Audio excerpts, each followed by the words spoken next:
daily soccer podcast with the Global Sports Podcast Network. Hello and welcome back to the Daily Newcastle. After Newcastle United have won back-to-back Champions League matches after a 3-0 win against Jose Mourinho and Benfica. I mean, that comes after losing to Barcelona in the opening game, tight game as well, and absolutely smashing Union Saint-Gilloise 4-0 last time out. Now, it's the first time Newcastle United have kept a clean sheet at home in the Champions League since Juventus in 2002, which ended with an Andy Griffin goal as Newcastle won 1-0, and is, well, back-to-back clean sheets and back-to-back wins, which I think you can look up yourself when that happened, because it was a very, very long time ago. But in regards to the team news, 3 changes from the side that lost to Brighton and Hove Albion. Sandro Tonali, Joe Linton and Anthony Elanga out. Lewis Miley, Jacob Ramsey and Jacob Murphy in. I mean, we knew Sandro Tonali would be missing. Anyhow, mentioned he's got an illness. And when Lewis Miley plays as good as he did against Brighton and as good as he did tonight, Sandro is more than welcome to take a sick day once in a while. Just don't make a habit of it, Sandro. Joe Linton, on the other hand, I think the injury he picked up for Brazil is probably worse than he gave off. He came back. We were told he had an injury. He felt he was fine. Didn't quite play up to expectations against Brighton, but when he came on against Benfica, he did look good. And for Anthony Elanga, I'm more than happy to keep him out of the spotlight and let him be that squad rotation impact sub-player in his first season. He could well be a star player next year, but we know what Eddie Howe likes to do. Allow him to be the player that beds himself into the team quite gently. Allow him to just grow as a Newcastle United player, because the talent is there, but it just feels like he's a bit desperate and he's forcing it at the moment. But he came on, did nothing wrong today, and we came away with a brilliant victory. So, happy days on that front, and the changes looked brilliant. For Benfica, it was a completely different formation and style of play to what we're used to. They played 5 at the back. 5-2-3 was the official formation, with Luke Bacchio and Sudakov joining Pavlidis up front. So much of the tactical work we would have done around Benfica's 4-3-3, like they played against Chelsea, probably been for naught. But Jose Mourinho's known for tampering with his teams to try and get the best results. Thankfully, it didn't work tonight. But getting into the game, Newcastle started very well.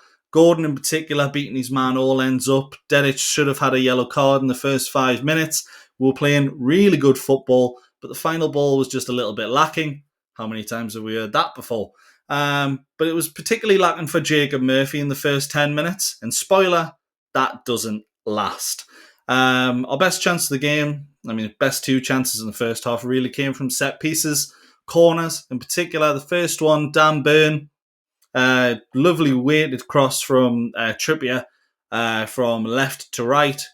Burn gets ahead at the back post, drops in front of Trub, and he makes a good save, and Lewis Miley just can't get his foot on the ball to divert it beyond the keeper.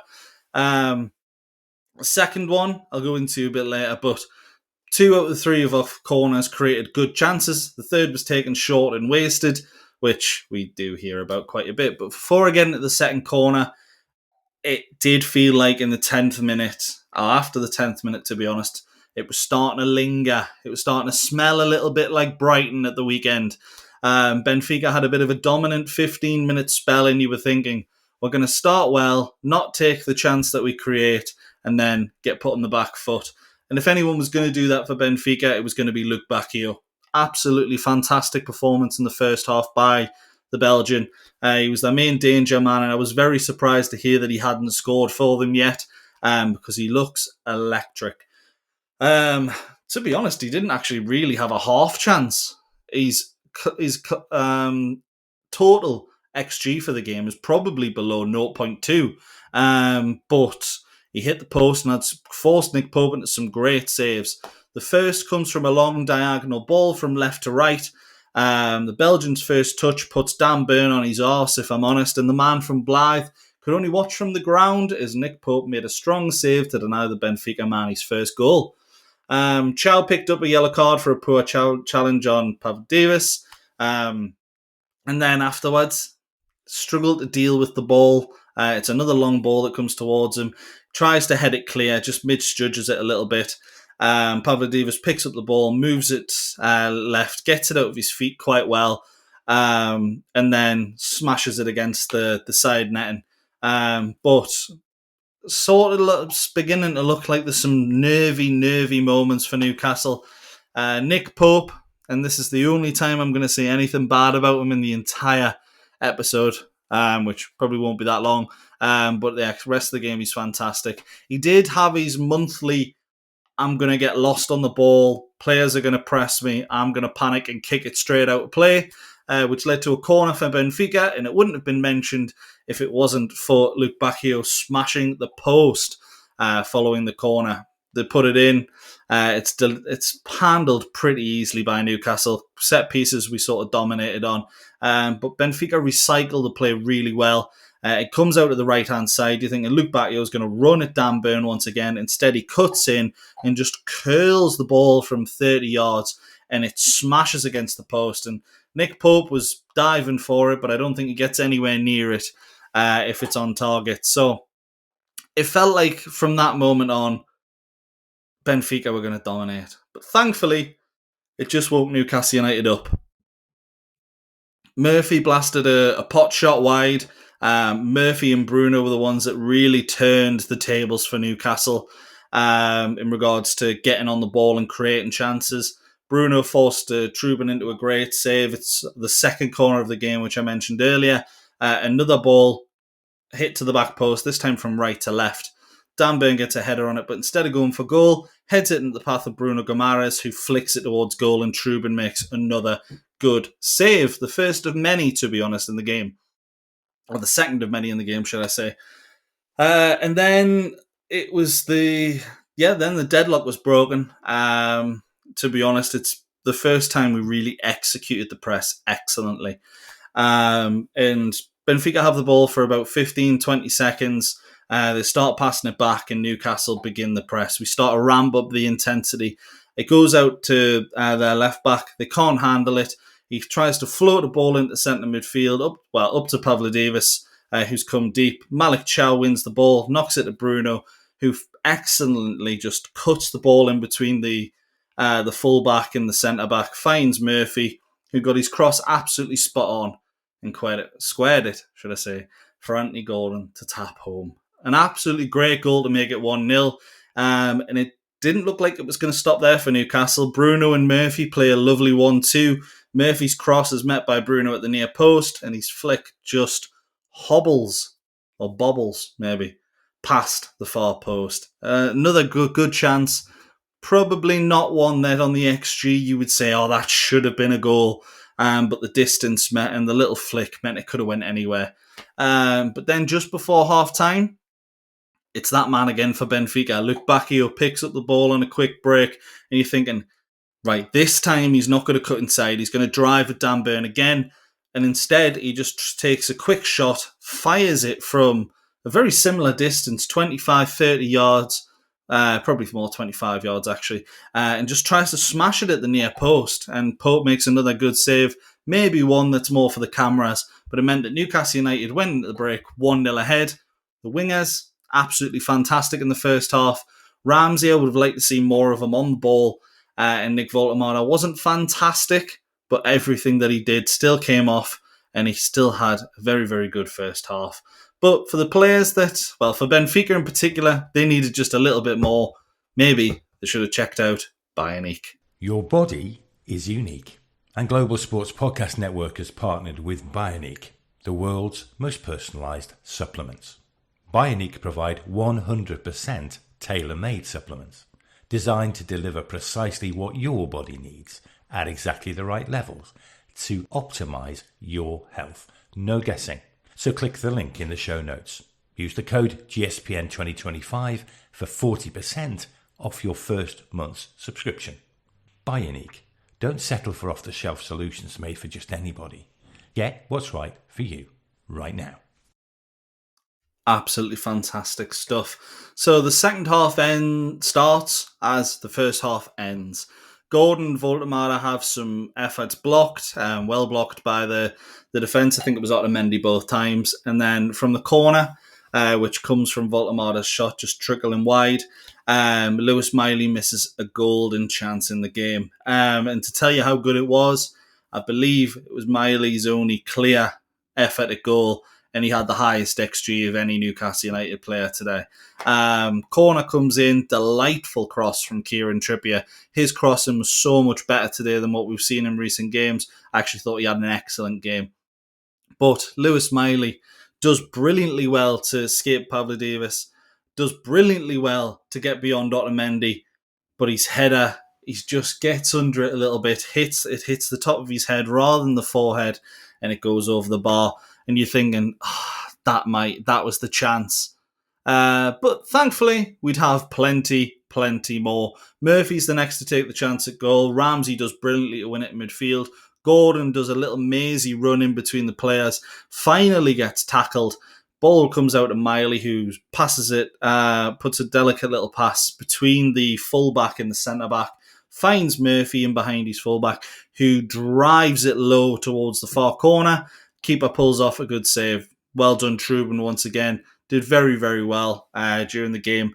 Despite me saying in the build-up, he'll probably be the reason we get a goal because he's mistake-prone. Fair play to him. But it feels like at that point, the game's sort of slowing down a little bit more. Those two chances came in the first 5 minutes, I think, of the second half. The next 10 minutes were just played at a bit of a slower pace. And you were thinking, whoever makes the better substitutions here is probably going to go on to win the game. And considering how our subs have been in the past, or should I say this season, didn't really have too much hope, but it was a strong bench. And was it a strong bench? Absolutely fantastic. The changes came for Newcastle. Murphy off for Harvey Barnes. Joe Linton on for Jacob Ramsey. Murphy was absolutely excellent. Ramsey, not involved too much on the ball, but defensive work was excellent. And then the game is probably sealed at this point. Benfica didn't really do enough that made you think they were going to get 2 goals. But the game is done from some excellent work by Nick Pope. Now, who would have thought we'd ever be saying that about a Newcastle United goal? But it's a world-class throw that you would see the likes of in the Olympics if Team GB won another member of the shot put team or something like that. Nick Pope is available at the end of the year. But he finds Harvey Barnes beyond the halfway line. And I have to say as well, it's an absolutely excellent run from Harvey Barnes, because when Pope gathers the ball from the set piece, it's almost like Newcastle United are slowing the play down. We're going to sort of, just dilute their momentum a little bit. And then all of a sudden something clicks. Harvey Barnes just darts down the wing. Now, it's very obvious as this is something that Eddie Howe or Jason Tyndall has told him to do, and something they've worked on. But it completely caught Benfica off guard. Long throw by Nick Pope, as I mentioned, excellent throw. And Antonio Silva, who is probably 3 or 4 players away from Harvey Barnes, is the one that gets closest to the throw. He spots the danger before anyone else, but he just can't get there. It bounces beyond the defence. Harvey Barnes runs onto it and ends up putting the ball in the back of the net. It's an excellent finish. He fires it across goal. It hits against the inside of the post and goes into the back of the net. An absolutely brilliant finish from a man who hasn't seemed the most confident in front of goal. Absolutely clinical, excellent, and it wasn't the last we'd hear of Harvey Barnes. But before then, Bruno runs the half the length of the pitch before getting fouled, wins a free kick, and then the free kick is taken by, I believe it's Gordon, gets headed to Bruno 10 yards out, and his volley goes over the bar. Joe Linton then comes close as Gordon puts in another beautiful cross, and his flicked header comes off Otamendi and goes wide. There was also a VAR call as Ricard Rios took out Gordon in the box. Gordon also fires a pot shot wide. Gordon was basically involved in absolutely everything. Fantastic today, and will say for the VAR call, I do think it was a penalty. It was closer to being a penalty than it wasn't. but it probably wasn't a stone wall, which means VAR shouldn't be overturning it. So they probably got it right in the grand scheme of things. But it was a minute later that Newcastle got the third, and it is some beautiful, beautiful football. To quote Eddie Howe, if you want to call it sexy football, he hasn't got any complaints.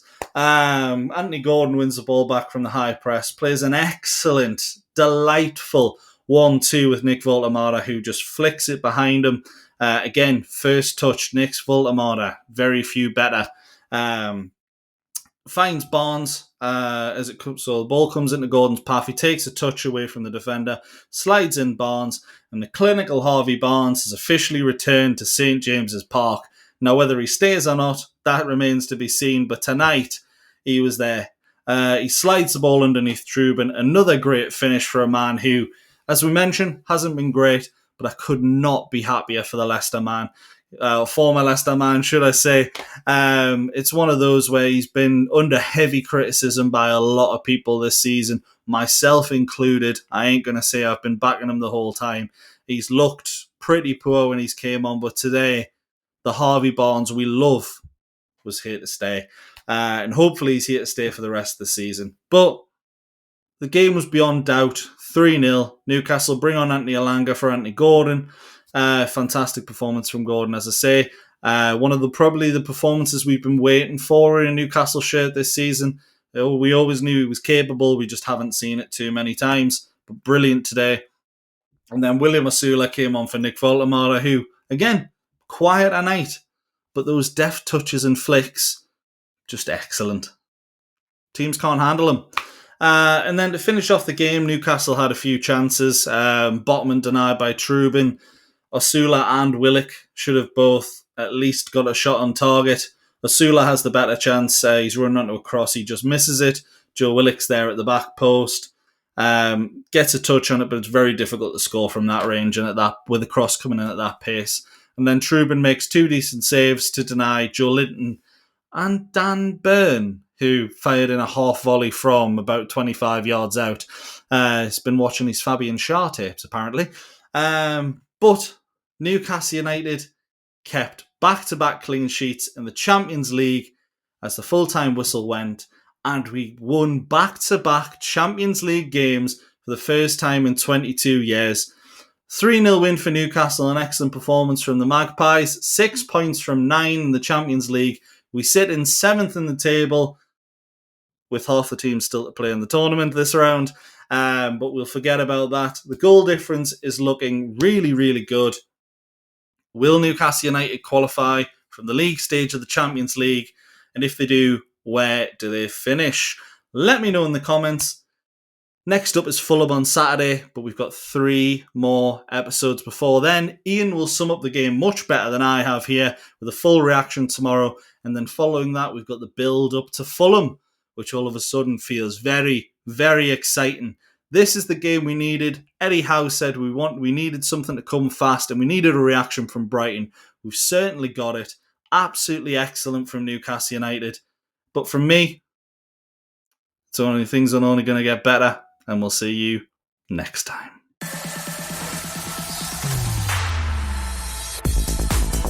Your daily soccer podcast with the Global Sports Podcast Network.